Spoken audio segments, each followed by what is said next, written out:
بسم الله الرحمن الرحيم رب هب لي من الصالحين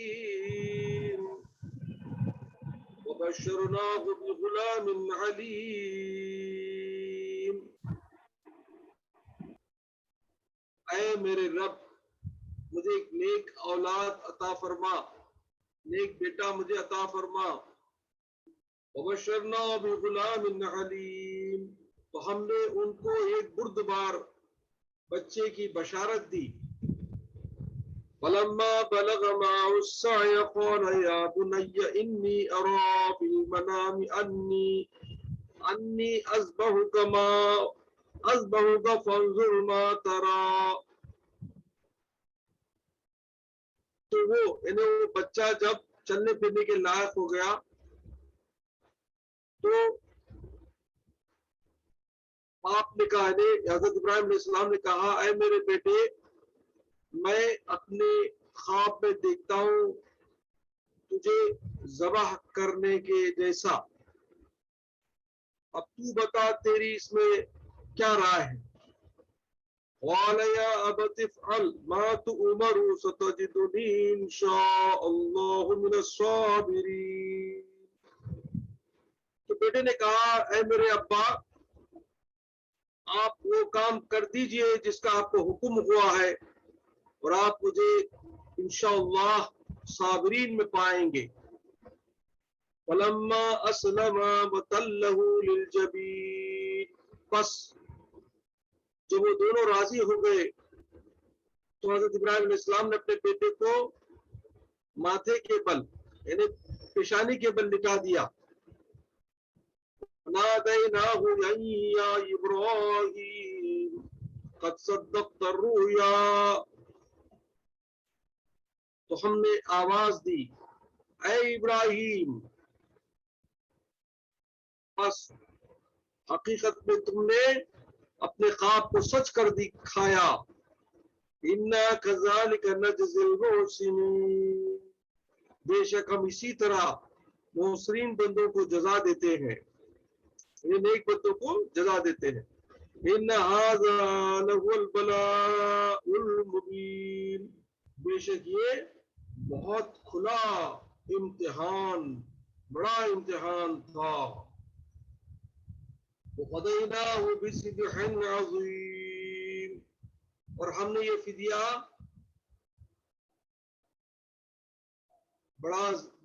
بڑا فدیہ بچے کے بدل ذبح کرنے کے لیے دیا.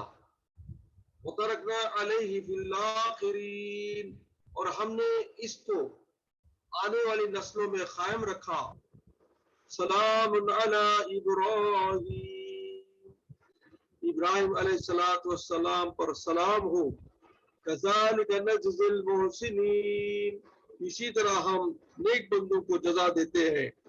انہ من عبادنا المؤمنین، بے شک وہ یعنی ابراہیم علیہ السلام ہمارے مومنین بندوں میں سے تھے. صدق اللہ مولانا العلی العظیم. وبلغنا رسول الامین الکریم ونحن على ذلك لمن الشاهدين والشاكرين والحمد لله رب العالمين.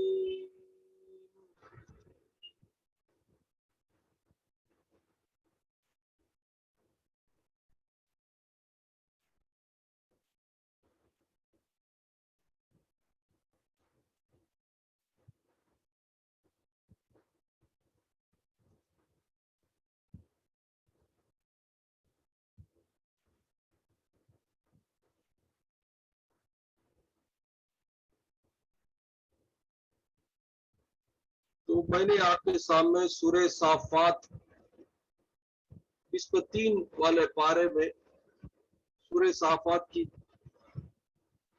جو آیات شریفہ میں نے پڑھا اس کا ترجمہ بھی پیش کیا. ان آیات میں حضرت ابراہیم علیہ السلام کی قربانی کا ذکر ہے اور اس کو بڑے ڈیٹیل کے ساتھ اللہ نے سمجھایا ہے. اور چونکہ ہم زمانے دراز سے سنتے آ رہے ہیں ابراہیم علیہ السلام کی قربانی کا واقعہ. میں مانتا ہوں کہ آپ لوگ بھی جانتے ہوں گے کہ کس طرح سے حضرت ابراہیم علیہ السلام کو اللہ نے خواب میں بتایا اور بچے کو لے کر آپ نے ذبح کے لیے مینا کے میدان میں لے گئے اور ذبح کرتے وقت اللہ نے اس کی بجائے جنت سے دمبا بھیجا. یہ سارا واقعہ میرے خیال سے آپ ہر سال سنتے آ رہے ہیں. تو آج کی اس محفل میں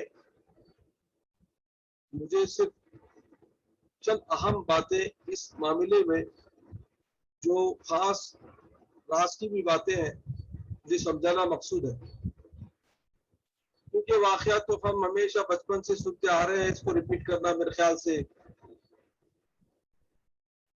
جب جانکاری ہے تو اس کو ریپیٹ کرنا ناٹ نیسیسری ہے. تو یہاں پر چند باتیں مخصوص ہیں جس کو ہم جاننا چاہیے.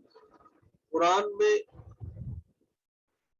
یہ جو واقعہ درج کر دیا گیا ہے یہ اصل میں ہمارے لیے ایک ایسی نصیحت ہے کہ اس کو بار بار ہمارے دل پر یا ہمارے دماغ پر اس کو ریپیٹ کرتے رہنا ہے، کیونکہ اس میں بہت ساری دین کی اور اللہ کے رسول کی اتباع اور ان کی جو قربانی کا جو مین مقصد ہے اس کو ہمارے دل و دماغ پر ہمیشہ ہمیشہ ریوائز کرتے رہنا.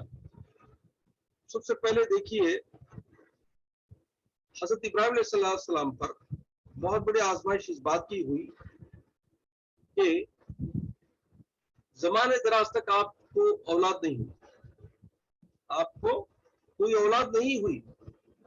اور یہاں پہلی آیت میں نے آپ کو پڑھ کر سنایا کہ آپ نے دعا فرمائی اللہ سے، یا اللہ مجھے اولاد نہیں ہے، مجھے ایک نیک اولاد عطا فرما.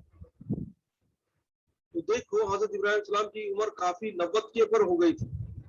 روایت میں آتا ہے آپ کی عمر 90 کے اوپر ہو گئی تھی.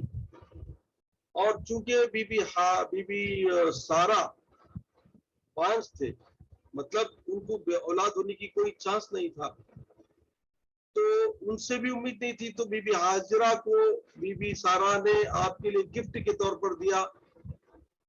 تو وہ بی بی حاجرہ سے جب نکاح کیے تو ان سے جو پہلی اولاد ہوئی یہ کب ہوئی؟ حضرت ابراہیم علیہ السلام کی دعا قبول ہونے پر. تو یہاں پر ہمارے لیے سب سے پہلے نصیحت یہ ہے کہ عمر ہو گئی، شادی ہو گئی. اکثر دیکھا گیا ہے کہ جیسے ہی شادی ہو جاتی لوگ پیچھے پڑ جاتے، بچہ کب ہوتا، بچہ کب ہوتا، بچہ کب ہوتا، اولاد کب ہوتا. اور یہ پریشر پڑتا میاں بیوی پر بھی، ان کے ماں باپ دو طرف بھی.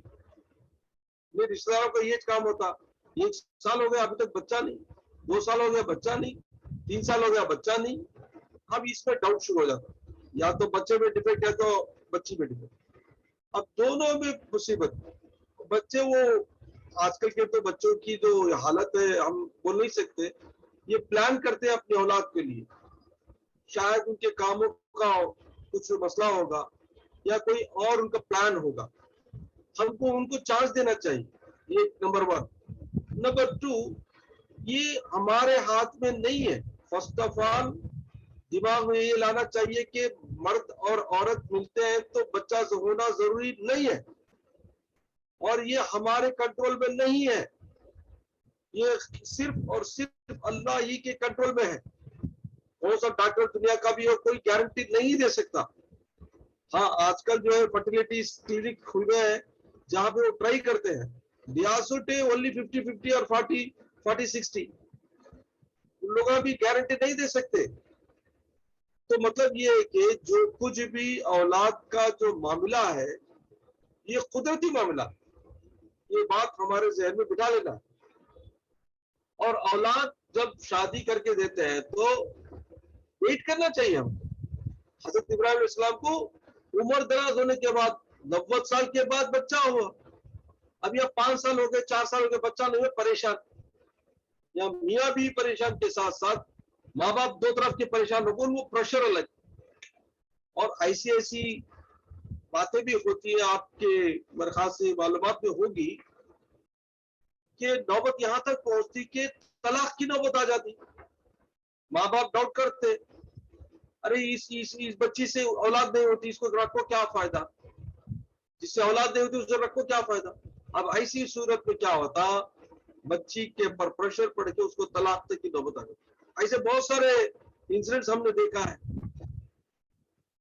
تو آج کل الحمدللہ کلینکس اور بہت سارے میڈیکل فیسلٹیز آ گئے ہیں, تو in case some medical problem بھی ہے تو ایڈوائز کرنا چاہیے ماں باپ کہ تم جا کے میڈیکل چیک اپ کرواؤ. وہ ڈاکٹرز ہیں جو اس میں ایکسپرٹ ہیں, انہوں سم میتھڈز بتائیں گے یا اس میں کچھ علاج کا کوئی ذریعہ بتائیں گے. یہ ایک طریقے سے جاری رہتے تھے, لیکن ہرگز ہرگز ہرگز ماں باپ کی طرف سے بچوں کے اوپر پریشر نہیں ڈالنا چاہیے. Very very important. تو یہاں پر پہلی ہی آیت میں حضرت ابراہیم السلام کو دعا کرنے کے بعد بچہ عطا ہوا اللہ کی طرف سے. تو یہاں پر ہم کو نصیحت کیا دی جاتی ہے, ماں باپ کا یہی رول ہے کہ وہ دعا کرے کس سے, اللہ سے, اور امید رکھیں کہ اللہ تمہاری دعا کو قبول کرے گا. سمجھے نہیں؟ اور یہاں پر اور ایک بات بھی آپ نوٹ کرنا ہے, یہاں پہ ابراہیم علیہ السلام اپنے بیٹے کے لیے دعا کیے, ان کے باپ نہیں کرے. تو باپ یعنی جو آپ کا بیٹا ہو یا بیٹی ہو, وہ اپنی نمازوں میں اپنے عبادتوں میں خاص دعا کرنا چاہیے اولاد کے لیے. یہ سنت ابراہیمی ہے. ابراہیم علیہ السلام کی سنت ہے کہ تم اپنی اولاد کے لیے دعا کرو. سمجھے نہیں؟ ماں باپ بھی دعا کرنا ہے اپنے بچے کے لیے, اور ان کے ماں باپ بھی دعا کرنا ہے اپنی اولاد کو بچانے کے. بات کلیئر ہو گئی؟ تو فرسٹ لیسن کیا ہے, عمر ہونے پر بچوں کو اولاد نہیں ہونے کا کوئی تمہارے کو پریشر نہیں ڈالنے کا ہے, کیونکہ قدرتی معاملہ. لیٹ بھی ہو سکتا ہے کیونکہ حضرت ابراہیم السلام کو لیٹ ہوا. Number 3, any medical problem you have to wait few years, you have to wait. نہیں, let them go and check up any problem, let them solve. لیکن ان کو تم پریشر نہیں ڈالنے کا ہے. نہ مرد اور عورت پریشر پہ ہو, نہ ان کے پیرنٹس پریشر ڈالیں. Very important. اور خاص کر تم کیا کرنا, اپنے بچوں کو دعا کی, ان کو خود دعا کرنے کی درخواست کرنا. اب مجھے یہاں سے ایک پوائنٹ آپ کو بتانا مقصود ہے, یہ ہے کہ لوگ میرے لیے خاص کر دعاؤں کی درخواست کرتے ہیں, اچھا ہے, کیونکہ اللہ تعالیٰ نیک بندوں کی دعاؤں کو قبول کرتا ضرور ہے, لیکن ایٹ دی سیم ٹائم اسی وقت جس کو بھی پرابلم ہو وہ بھی نماز پڑھ کے دعا کر رہا ہے. چل لوگ ایسے ہیں کہ وہ تو نماز نہیں پڑھتے, وہ خود دعا نہیں کرتے, ان کو جو وظیفہ بن کے دیتے وہ نہیں کرنا چاہتے, تو کیا سمجھتے ہمیں ان کے واسطے کر دیں گے. اب ذرا سوچو کہ ایک انسان ہے, اس کے بھی کچھ ضرورت کام کے ہوں گے, اس کے بھی بہت سارے انگیجمنٹس ہوں گے, اور سارے لوگ ایک طرح نہیں, کئی لوگ دعا کہتے ہیں. کتنے لوگوں کو یاد رکھے گا کس کے لیے دعا کرے, کرتا تو ہے ضرور ہو, لیکن کیا کرنا, یہاں دیکھو, the affected person should pray, affected person should ask اللہ, دعا کرنا چاہیے اللہ سے. تو اس کے لیے میتھڈ کیا ہے, میں ہمیشہ بولتا رہتا ہوں کہ تہجد کا ٹائم دعاؤں کی قبولیت کا وقت ہے. تہجد پڑھو, اللہ کے دربار میں سر پر سجود ہو جاؤ, مانگو, کیوں نہیں, ضرور اللہ دینے والا ہے. بندوں کی دعاؤں کو رد کرنے والا رب العالمین نہیں ہے. ہاں, یقین کامل ہونا چاہیے, دیر ہوگا لیکن کریکٹ ہوگا. کب ہوگا وہ اللہ کیا. سوچو کیا ابراہیم علیہ السلام 90 سال لوگ 2 سال میں 3 سال میں ویٹ کر لیتے تھے, اللہ سے مانگ لیتے رہیے. سمجھے نہیں؟ تو اس واسطے لا تقنطوا من رحمت اللہ, قرآن میں اللہ نے فرمایا اللہ کی رحمت سے نا امید نہیں ہونا, اللہ سے مانگتے رہنا. اللہ کی رحمت کب آئے گی, اللہ کو بہتر معلوم ہے کون سے وقت دینا, کیا دینا. یہ یقین اللہ پر رکھو, دعا کرو. ایک بات ہم کو معلوم ہو گئی یہ انسیڈنٹ سے. سیکنڈ انسیڈنٹ کیا ہے, دیکھو, جب اللہ نے بندے کی دعا قبول کی تو کون سا بیٹا, ایک خوبصورت بیٹا دیا. تو اس کا مطلب ہے کہ دعا کی قبولیت باپ کی دعا میں بھی اثر ہوتا ہے.